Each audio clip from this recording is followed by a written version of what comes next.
When people talk about the movie that changed their life, we can get a little cynical, right? For one person, it might be Schindler's List, and for another, it could be From Justin to Kelly. You get my point, right? Well, for Laura Vandervoort, it was a movie called My Girl. Remember it? Really cool movie with Macaulay Culkin and Anna Klumsky. Two kids learning about the hurt that comes with life. Laura saw it at a young age, and it lit a fire in her. You know, a shy kid growing up in Toronto, she began to immerse herself in the films of Tim Burton, as well as great performances by the likes of Meryl Streep and Gordon Pinsent. And by the time she was 16, Laura had a growing acting career to go with her second-degree black belt, karate being the other passion in her life. Her break came with a lead role on a Canadian show, Instant Star, and since then, Laura said she's fought against being cast in a typical girlfriend role. She was a badass Supergirl on Smallville. It's been a long time, Kal-El. I missed you. I missed you too. And played a lizard princess in the remake of the 80s sci-fi classic V. Now that show's been canceled, but Laura's still doing her thing for the lizards. She's the face of PETA's new ad campaign. It calls for a boycott of snake, alligator, and lizard skin products. And before you weigh in on Hollywood stars telling us what's right and wrong, you might want to remember, she's got a black belt. Everybody, please welcome Laura Vandervoort.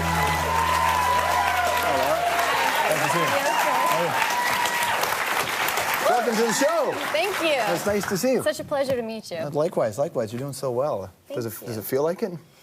I mean, I'm very particular, and I never feel like I'm doing enough or doing as well as I could. But, you know, I'm busy and I'm working, so that's really what matters. That's an interesting place to be when you don't feel like you're doing enough or working enough. That could be dangerous over time. Yeah, it could be. But, you know, I just take everything in stride and hope to keep working. I just moved to LA. How's that going? Don't recommend it.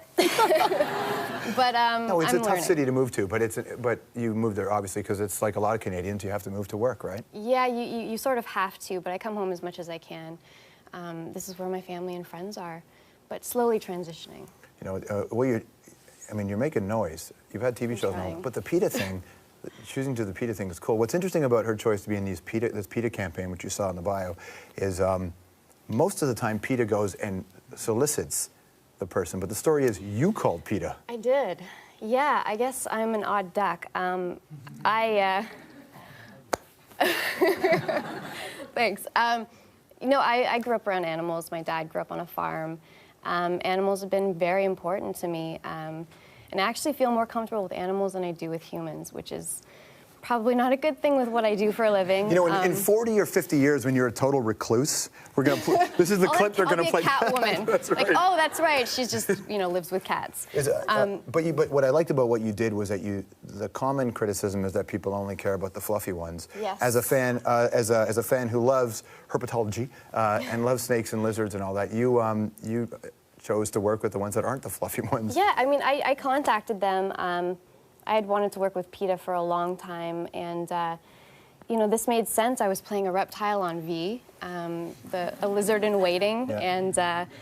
And it just worked. And I didn't know much about the reptiles, and they sent me videos, information, and that really got me. Joaquin Phoenix did a video that really affected me. I was crying, and I said, please, whatever I can do, I'd like to be a part of it. Posing nude just happened to be it. Yeah. You know, the ads, they're not as common as you'd find other ads, and you know, it's just, it makes noise, it gets attention if that's what you have to do, if you're comfortable with it. It's the first time I've ever done it, maybe the last time, but it made sense. You know, the PETA is quite vilified too by a lot of people. How much has the controversy become part of your discussion?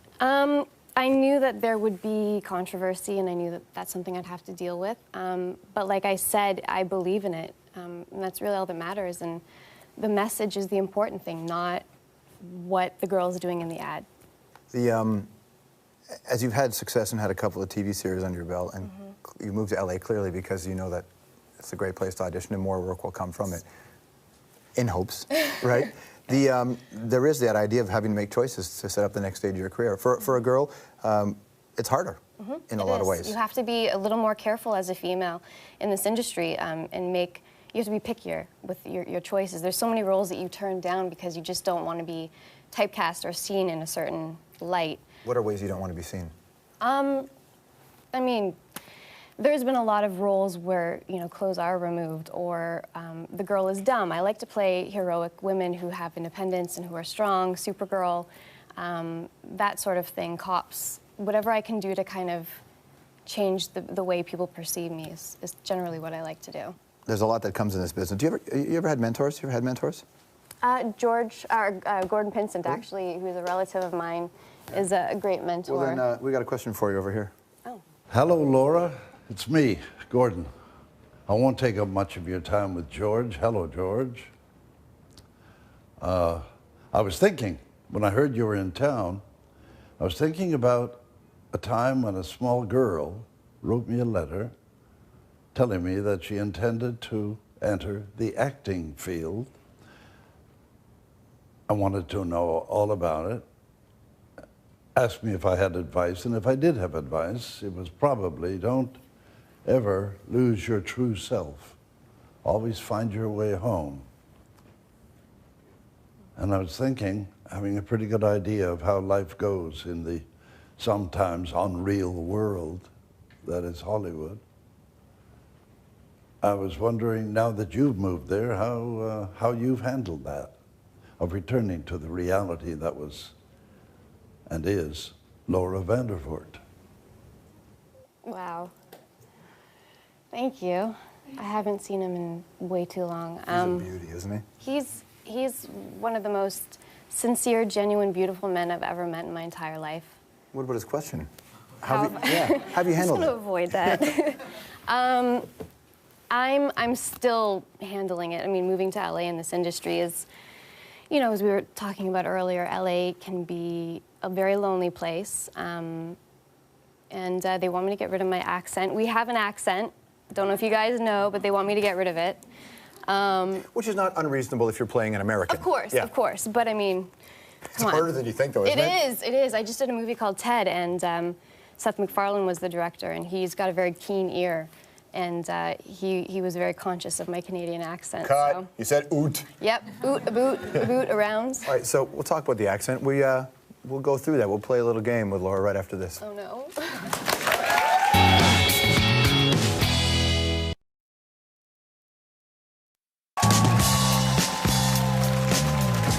All right, you're back here on the show. Laura Vandervoort is here. Voort like court. So you were talking about trying to lose the Canadian accent for certain roles, right? So we're going to put you through a little test. There's some common words that we say as Canadians that Americans, they think it's like we're puppies. Yeah, they think it's cute and silly. They're like, oh, yeah. So that's what we're going to do. So you ready for this one? I think so. Okay, look at the bright side. If you fail, Canadians will think it's awesome that you got it wrong. And you know how protective we can be. All right. So, part one, how do you pronounce that word right there?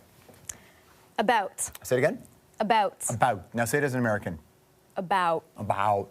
Say it. Now, how would you normally say it? About. Okay, about. That's Canadian. Oh. You got that wrong. Oh. God. You got it right. Now, how about this one? Try this word here. The next one. Instead of sorry, which is Canadian, Yeah. it's sorry. Sorry. Yes. Kind of like a sorry. Like a sorry. Really? That's how I remember. So when you go out there doing a line, do you actually have to go? I think of it. Do you really? I'm sorry. That's I'm like, amazing. I'm sorry, Mark Wahlberg. I love you. All right, you got that one correct. So right now you're 1-1. Okay. Which is not bad. Good. This is a tough one here. How do you say this word here? Oh boy. Roof. Right. See, that's how I say roof, but your answer is incorrect. Rough. Apparently they rough. Rough. They They're call so it a weird. rough. It's so weird. Whenever an American gives you a hard time, just say you pronounce it the way it's spelt. I pronounce it properly. Exactly. That's what I say. All right. How do you say this word here? The next one. Oh, toque. Do they even know what a toque is? They don't. I've been on sets where it's cold, they're wearing winter hats, and I'm like, oh, it's a great toque. They're like, what? Here's another one. How do you say this word here? Washroom. Right. Incorrect. The correct word is restroom. Yes. Yes. Yes. I go into Starbucks and I'm like, where's the washroom? They go, what? I'm like, where you need to use the washroom? Yeah. They're like, oh, no. So yeah, that's another one I've learned about. Okay, how about this? Restroom. When you see this word, what do you say? Kilometer. Right, that's incorrect. The correct is 0.62 miles. 0.62 miles. She failed the game, but she keeps her Canadian passport. Yes. Thank you very much, Laura. An orange. Laura Vandervoort, we'll be right back.